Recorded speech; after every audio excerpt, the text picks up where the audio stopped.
नमस्कार मित्रों, welcome to my channel गौर से देखो। आज हम बात करेंगे जेंडर्स की, जेंडर इक्वालिटी, जेंडर कॉम्पेटिबिलिटी। जैसा कि हम सभी जानते हैं, basically there are two genders, male and female, और इन्हीं के प्रोक्रिएशन से ये पृथ्वी चल रही है, लाखों साल से चल रही है एंड होपफुली आगे भी चलती रहेगी। आई थिंक आज से 300 साल पहले तक जेंडर्स वर मोर और लेस डिफाइंड कि मेल एंड फीमेल दोनों कॉम्पेटिबल थे। अगर मेल में ताकत थी तो फीमेल में इमोशंस थे। जो कमी मेल में थी वो फीमेल पूरी करती थी, जो फीमेल में थी वो मेल पूरी करता था। इस तरह से गाड़ी के दो पहिए थे और गाड़ी चल रही थी। पर बेसिक चेंज आया है दुनिया में विद द इंडस्ट्रियल रेवोल्यूशन, जबकि मशीन ने औरत और आदमी को बराबर कर दिया।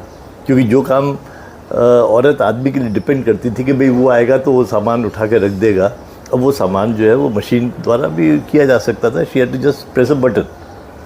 तो ये सारा जो जेंडर का आपस में क्लैशेस या इक्वालिटी आई, बजाय कॉम्पेटिबिलिटी के इक्वालिटी आई, एंड इक्वालिटी आने पर क्लैशेस होना स्वाभाविक है, जो कि धीरे धीरे धीरे चलता रहा। और पिछले 300 साल में by 1950 it assumed large proportion. Second world war के बाद women came out to work shoulder to shoulder, आदमी से कंधा मिला के, और उसके बाद उनको फ्रीडम हुई, लिबर्टी हुई, विमेन लिब का ज़माना आया।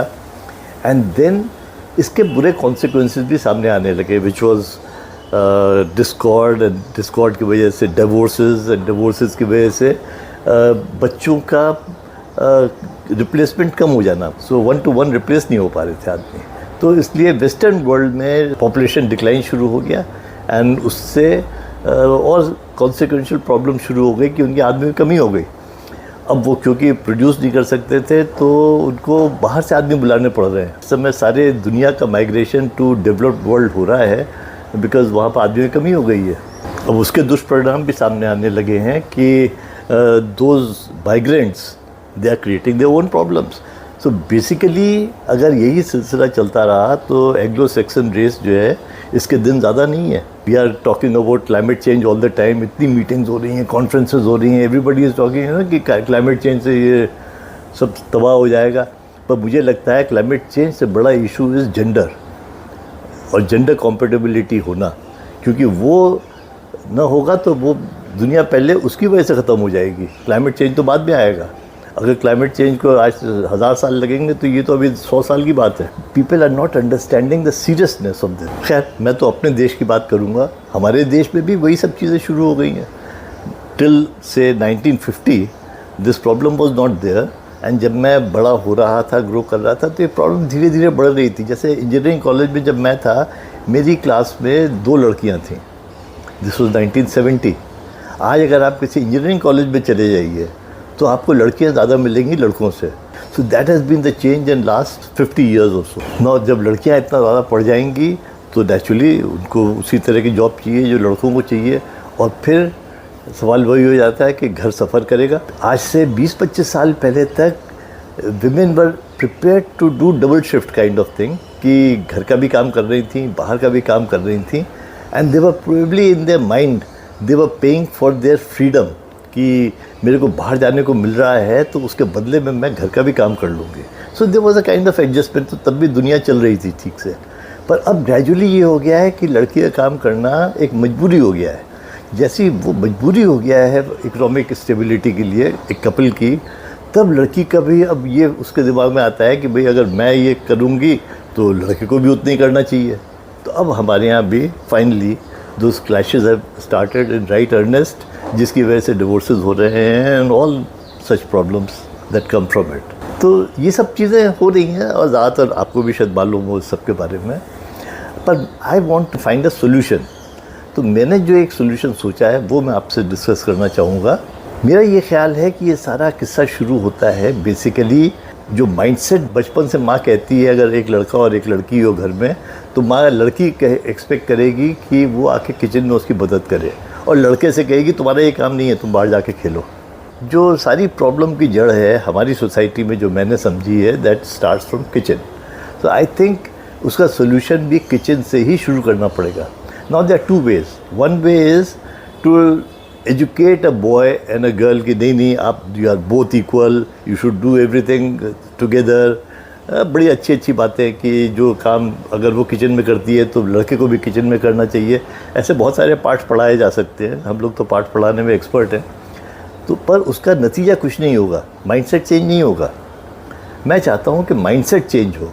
माइंडसेट चेंज करने के लिए kitchen has to be elevated on a pedestal. मतलब किचन में काम करना शुड बी एक गर्व की बात होनी चाहिए, न कि एक शर्म की बात होनी चाहिए। और इसके लिए इसको स्कूल में एक सब्जेक्ट होना चाहिए। It should be a very important subject. जैसे सोशल साइंसेज होते हैं वैसे kitchen should be a science subject. वैसे भी अगर आप देखें तो किचन, क्योंकि I am a chemical engineer, तो for me kitchen is a chemical factory.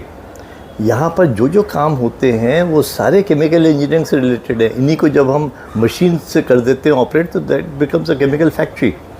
अब आप ये देखिए, आटा गूंदना है, अभी हम हाथ से गूंदते हैं, और केमिकल फैक्ट्रीज में यही नीडर्स होते हैं। बॉल मिल्स होती हैं पीसने के लिए, मिक्सिंग करने के लिए नीडर्स होते हैं। उसके बाद ये एक कन्वेयर बेल्ट के ऊपर रोटियां बनती हैं। सब्जियों के लिए बड़े बड़े कंटेनर्स होते हैं, हीट ट्रांसफ़र, प्रॉपर हीटिंग। तो it's all chemical plant. Vacuum में जैसे दाल पकाई जाती है तो इट्स अ प्रेशर कुकर, तो अंडर प्रेशर दाल को पकाया जाता है तो जल्दी गल जाती है।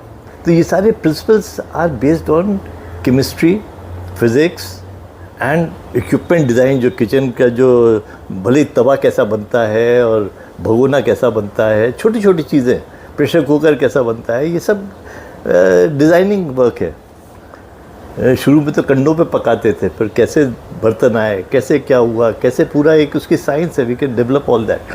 सो this should be a part of curriculum. And लड़के को फिर ये किचन एज अ सब्जेक्ट घर पे आके प्रैक्टिकल करना चाहिए, स्कूल में जाकर इसी की थ्योरी पढ़नी चाहिए। तो लड़के लड़की दोनों में जब यहाँ से किचन के लिए एक ही भाव आएगा तब जेंडर इक्वालिटी आएगी उसके अंदर। तो कॉम्पेटेबिलिटी उसके बाद आएगी। अगर इक्वालिटी में ही झगड़ना शुरू हो गया तो कॉम्पेटेबिलिटी कभी बनेगी ही नहीं।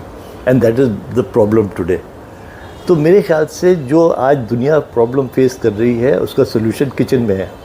Besides kitchen can teach you so many things. मैं तो किचन में कभी गया नहीं था क्योंकि again it was a male dominated society. My mother और my wife, God bless her soul, जब तक वो थी तब तक मेरे को किचन में घुसने नहीं दिया। उसके जाने के बाद आज से करीब 15 साल पहले फर्स्ट टाइम मैं किचन में गया and then I realized as a chemical engineer कि हाउ फैसिनेटिंग इट इज़। अगर 4 बर्नर्स हैं और उसको मैनेज करना है तो it teaches you management, you know, multitasking. कि एक बर्नर पे चाय गर्म हो रही है, एक पे दूध चढ़ा हुआ है, एक पे भगोना दाल पक रही है, तो आप 4 बर्नर मैनेज करना is nothing short of management, multitasking.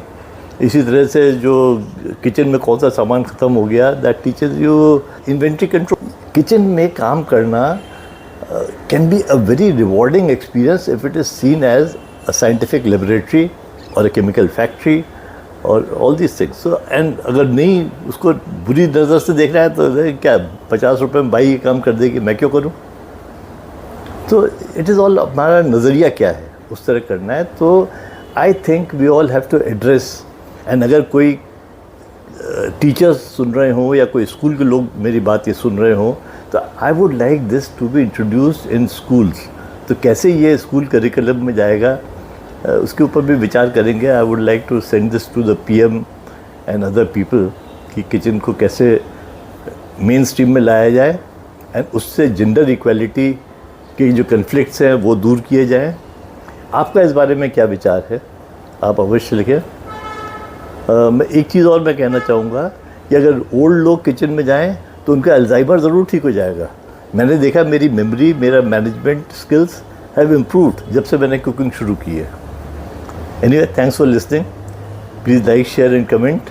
आप अपने भी विचार दें, सुझाव दें कि जेंडर इक्वालिटी को कैसे, क्योंकि ये सबसे बड़ी प्रॉब्लम है आज देश की, दुनिया की।